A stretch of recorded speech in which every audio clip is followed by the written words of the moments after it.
My Coca-Cola. Welcome, mate. He says, hey Tomo, what do you think Slayer's Chibi is at these 500 ultras? So, I don't want to delve. The problem is, whatever I say, it can seem a little bit antagonistic, right? And a lot of regs will get quite defensive about results and things like that. And I don't want to speculate. I don't know is the honest answer.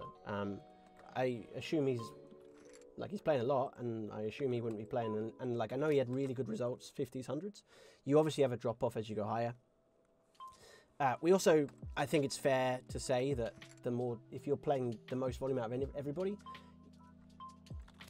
your Chibi will get hit a little bit. Like, it's just natural. So I play a lot lower volume, and that helps my Chibi a lot because, you know, if you're 12 tabling with 3 different regs, it's really hard. And so I hope none of these sound disrespectful. You know, we're full of respect for Slayer and his game. I don't know what the Chibi will be. I would guess somewhere between 1 to 5, 0 to 5, something like that. There are times when maybe he's making more than or close to 100% rake back as well. So I would imagine if he makes 2 Chibi, he's probably printing in these games. Probably. Arguably, I mean, again, he'll know. He'll run the maths. He'll know. But he'll probably have figured out that, like, yeah, he's a smart fella. He'll know. He'll know what to do.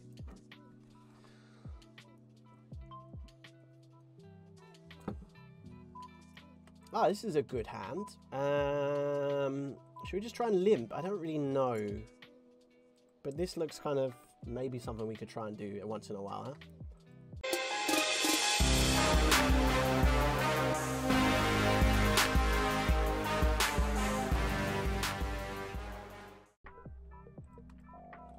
I mean, if you're going to limp aces, then you flop top set. Things feel pretty good. Do we really want to bet this? So there are some gut shots. I don't think a gut shot will fold, but like some backdoor suited stuff as well. Compensate by all the air. I think there's a lot more air though. Let's check. So still the absolute nuts currently. Not, I don't know. How many rivers keep us having the nuts? We can't have a 2, a 4, a 5, a 6, an 8. A 9 is what we need, right? Only a 9. No, a 9. What am I talking about? A 9. There is no river that allows us to have the nuts on the river, except an ace. Sad that, isn't it? So, we're going to try and target a jack. We'll go 3-quarters. We did have a bit of history against Slayer and bluffing this spot before, where we bluffed into a side pot. So, okay, I see that. Obviously, that worked out great for us. Cool. Sometimes poker is your friend. It's actually a much scarier turn card than I realised. So we min-raise this, check the flop. We could definitely bet it sometimes. Check the turn, check the river, I think. Yeah. I don't know. I mean, we could bet the flop main. Turn, I don't think you can really bet. River, not really either. Probably flop is the place to bet that if we want to bet it. But yeah. And he says, hydrate more, then go grab some Coca-Cola. No pun intended. We're just going to... we could do a lot of different things here. It's just 1/3. I mean, I don't know. How bad can it be?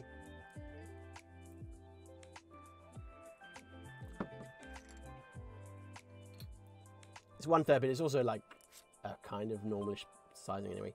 We're going to jam the 5-7 suited. By the way, Pedro's actually redeemed the hydrate, and I wasn't even realizing. I was just doing it subconsciously, Pedro's.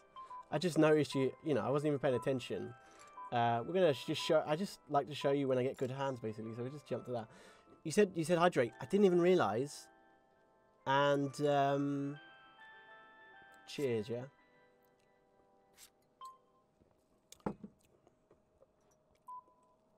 Nice to make a flush there. My Coca-Cola, that spot, for example, where you was falling for it, you always have ace there. So it's interesting, my Coca-Cola. I think what helped me in that situation was I literally played on yesterday. I played a hand also into a side pot where, like, I bet.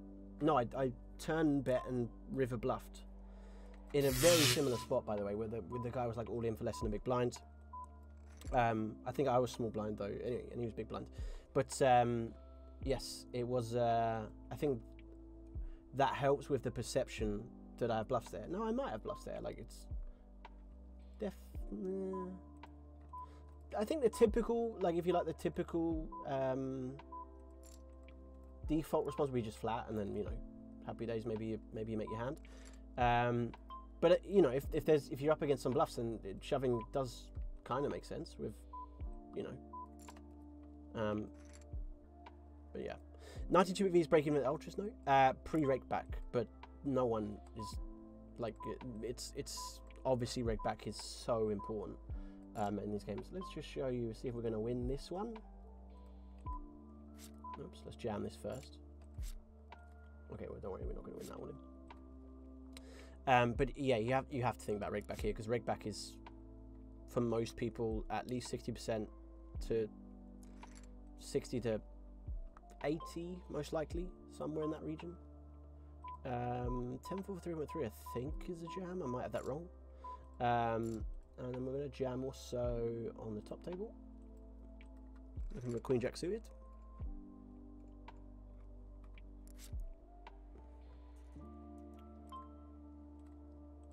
Oh, we should have folded our 10-4. Look at that. Rigged, ladies and gentlemen. Alright, we called with the 9-6 suited. Looking for the win. Have to hit a 3 or a 9. Nope. Okay. I've got a good feeling about the comeback being on though. There we go.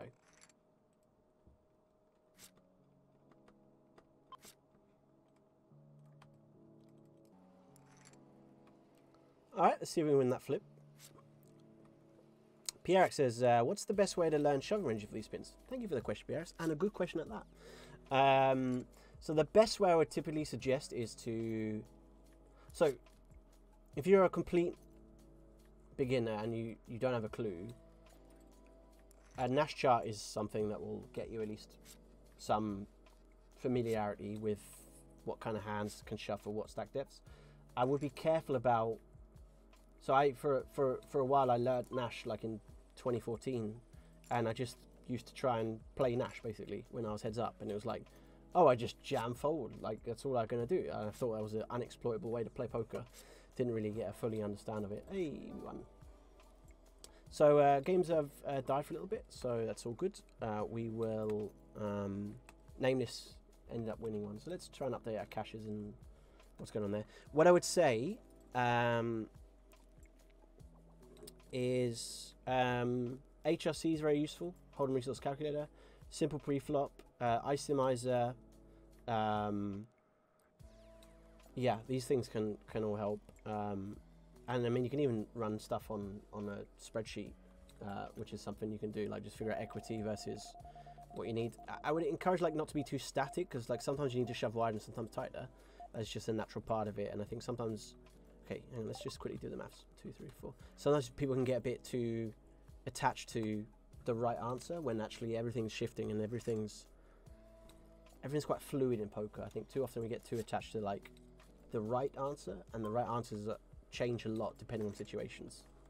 So I think it's quite important. But yeah, hopefully one of those things can help. And of course, watching your favourite Twitch streamer. And if they're not online, you can also watch this channel. Okay, Nameless goes very nice, so we'll start with a call. Could fold this as well. I don't know too much again. I don't know too much about Nameless, other than they've played fairly solid with a few maybe subtle things. This is unusual. So do we think this is just like, is this a 10? I think we have a maybe an okay call. This is very often like if someone takes ace jack, ace queen, ace king, king queen, king jack and does this, we're not in terrible shape against like queens or a 10x anyway. We have two back doors, we have backdoor straight draw, backdoor flush draw, and a pair, and they can have a straight draw. Okay.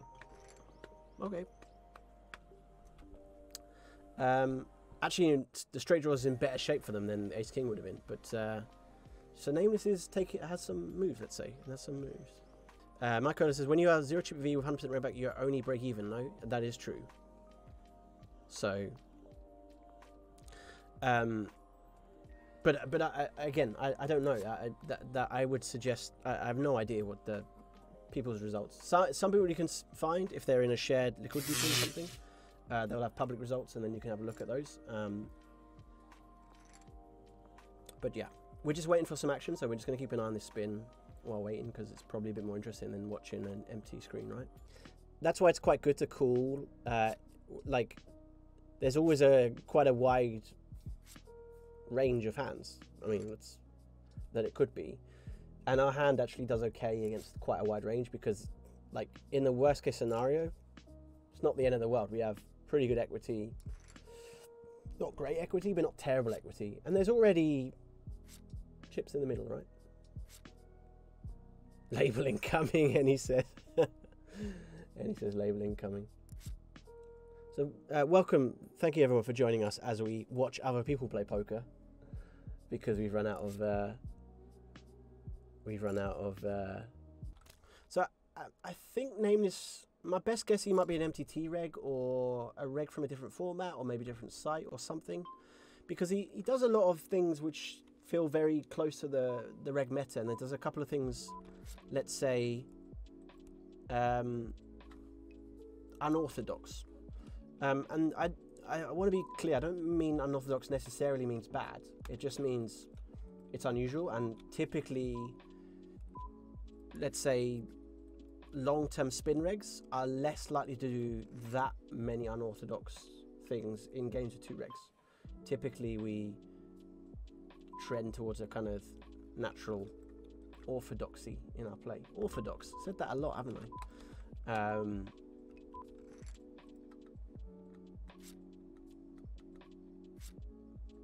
Looking for a king or a 9?